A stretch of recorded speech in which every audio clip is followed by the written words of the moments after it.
Hello, mumeze mute muraho neza abantu banje, nizere ko mumeze neza murakaze neza nanone hano kuri Magnificat TV show channel yanyu. Nizere ko mumeze neza aho muri hose, abakunzi banje muri burasirazuba, iburengerazuba, amajyepfo n'amajyaruguru ndetse n'umujyi wa Kigali, of course mu Rwanda.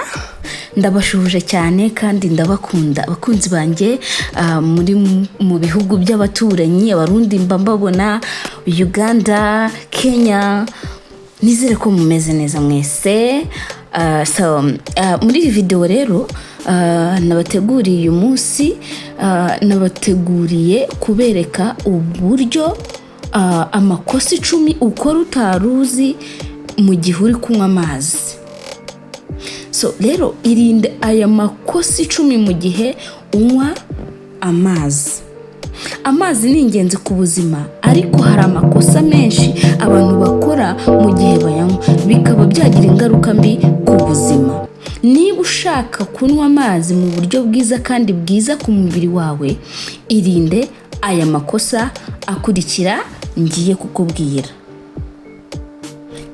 Nizere ko rero wamaze gukora subscribe, ariko nimba utarakora subscribe, ukore subscribe kugira ngo tujye tubana mu biganiro byose. Kora subscribe, video nuyikunda ukore like, hanyuma uyisangize n'abandi, ukore share. Twatangiye. Irinde aya makosa 10 mu gihe unywa amazi. Ikosa rya mbere, kunywa amazi make.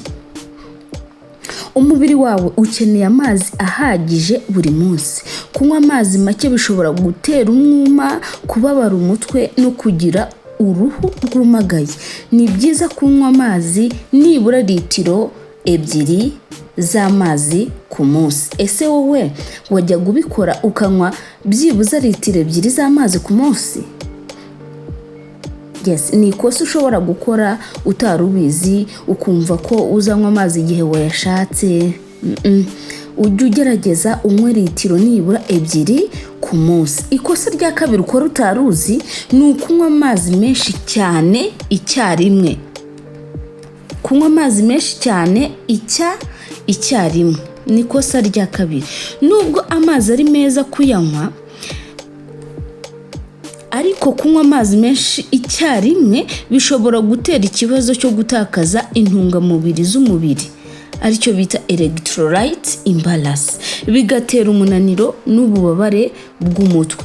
Kunywa amazi ni byiza, ariko nanone kuyanywa ari menshi cyane icyarimwe ugotomera ntago ari byiza, bishobora kugutera kugira umunaniro, yes, n'ububabare bw'umutwe. Rero ni byiza kutanywa amazi menshi icyarimwe. Uburyo bwa gatatu, amakosa ukora utaruzi. Ikosa rya gatatu ni ukuyanywa amazi y'akazuyaze cyane cyangwa konje cyane.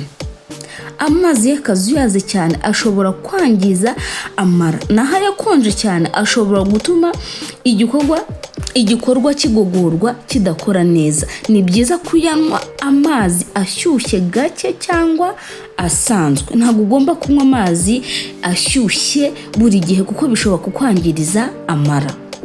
Ikosa rya kane ukora utaruzi ni ukunywa amazi mu gihe urimo kurya. Ukanywa amazi ukarya ugahita usomeza amazi, ni ikosa rikomeye cyane.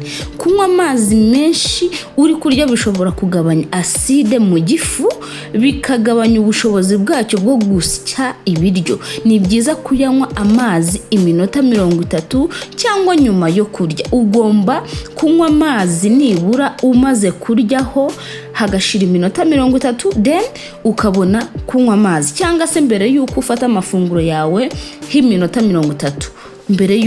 Iminota 30 mbere yuko ujya gufata ifunguro ukabanza kunywa amazi, cyangwa ukaza kuyanywa nyuma y'iminota 30.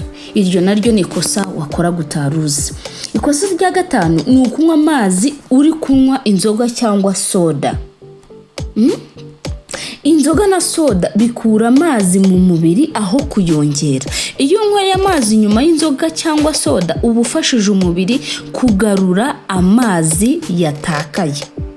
Ikosa rya gatandatu, kutanywa amazi mu gitondo ukibyuka. Ukabyuka mu gitondo ugahita urya cyangwa ukigira mu bindi bintu byawe bitewe n'uko umunsi wawe upanze, ukibagirwa kunywa amazi. Kutanywa amazi mu gitondo rero ni ikosa rikomeye cyane. Amazi ya mbere unywa mu gitondo afasha umubiri gukanguka no gutangira umunsi neza. Inama ni ukunywa nibura igikombe cy'amazi mu gitondo ukibyuka mbere y'uko ugira ikindi kintu ufata. Mbere y'uko ufata ifunguro rya mu gitondo usabwe ugomba kubanza kunywa amazi.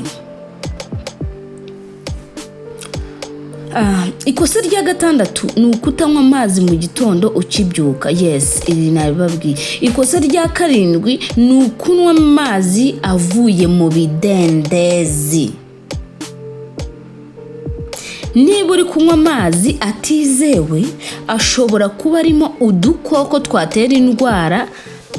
Ni byiza kunywa amazi asukuye cyangwa atetswe. Ugasanga ufashe nk'amazi mu kigega uhise winywera, cyangwa ufashe amazi hahandi amazi aba ari mu bidendezi yayandi aba ameneka, ukagenda ugahita udaha ukinywera, cyangwa ukajya mu byuzi ukadaha ukinywera. Ariya mazi ni ikosa rikomeye cyane. Byibuza ugomba kubanza kuyateka kugira ngo unywe amazi asukuye. Ikosa rya munani ukora utaruzi ni ukunywera amazi mu birahure byanduye cyangwa se mu bikombe byanduye. Amazi yose uko yaba asukuye gute, ariko iyo uyanywereye mu kirahure cyangwa se igikombe cyanduye bishobora kugutera indwara. Icupa cyangwa ikirahure wanyweyemo amazi kigomba kuba gisukuye. Kunywa amazi muri ibyo bikoresho byanduye bishobora kukwangiriza ubuzima. Ikosa rya 9, kutanywa amazi mu buryo buhoraho. Hari abantu usanga ukumva arakubwiye ngo njye sinkunda amazi, ngo njye sinkunda kunywa amazi. Si byiza gutegereza no kugira inyota kugira ngo unywe amazi. Kunywa amazi kenshi bifasha umubiri gukora neza no kwirinda umwuma. Ikosa rya 10 ukora utaruzi iyo uri kunywa amazi ni ukutita ku bwiza bw'amazi unywa. Hari abantu banywa amazi ayo babonye yose batitaye ku bwiza bwayo. Ni byiza kwirinda kunywa amazi arimo uburozi cyangwa yanduye kugira ngo wirinde indwara ziterwa n'amazi mabi. Kunywa amazi ni ingenzi cyane, ariko uko uyanywa birakomeye. Irinde aya makosa, wite ku bwiza bw'amazi unywa, kandi unywe mu buryo buzima kugira ngo umubiri wawe ugire ubuzima bwiza. Irinde ayo makosa rero nkubwiye hejuru ko ari 10, nta kubeshya uzagira ubuzima bwiza, ubuzima buzira indwara ziterwa no kunywa amazi yanduye. Irinde aya makosa 10 nakubwiye, uyakurikize, hanyuma uzagira ubuzima bwiza. Ndakubwiye inshuti yanjye. Niba wakunze iyi video rero ndagusaba, niba utarakora subscribe ukore subscribe.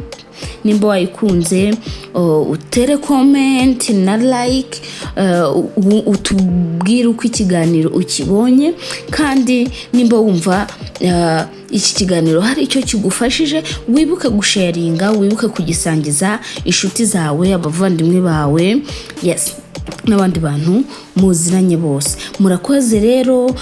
Ibiganiro byacu kuri Magnificat TV show nakagaruka, kandi ndabakunda cyane, kubagira n'umugisha. Murakoze cyane rero, mukore subscribe abatarakora subscribe,